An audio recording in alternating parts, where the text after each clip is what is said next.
ইঁদুরকে দেখে আমরা সাধারণত ভয় পাই, কিন্তু ভারতের এক মন্দিরে এই ইঁদুরকেই দেবতা হিসাবে পুজো করা হয়। জানেন কি? রাজস্থানের বিকানের জেলার দেশনোক নামক ছোট্ট একটি গ্রামে একটি মন্দির আছে, যেখানে প্রায় 25,000 ইঁদুর একসঙ্গে বসবাস করে। বিখ্যাত এই মন্দিরের নাম কর্ণী মাতা মন্দির। পুরাণ অনুযায়ী কর্ণী মাতা ছিলেন একজন সাধক, যাকে দেবী দুর্গার অবতার হিসাবে পুজো করা হতো। একবার এক দুর্যোগে তার এক ছেলে মারা যায়।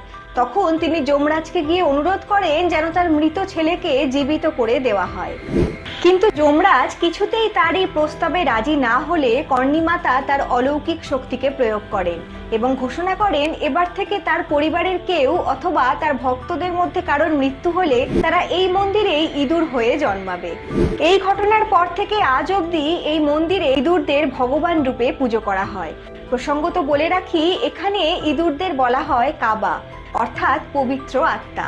প্রতিদিন হাজার হাজার ভক্তরা দুধ, মিষ্টি ইত্যাদি দিয়ে এদের জন্য ভোগ প্রদান করেন।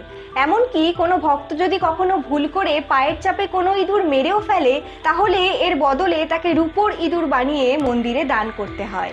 কিন্তু সব থেকে আশ্চর্যের বিষয় হলো, এই মন্দিরে গেলে আপনারা মাত্র কয়েকটি সাদা ইঁদুর দেখতে পাবেন, যাদের কর্ণী মাতার নিজস্ব আত্মীয় বলে মনে করা হয়।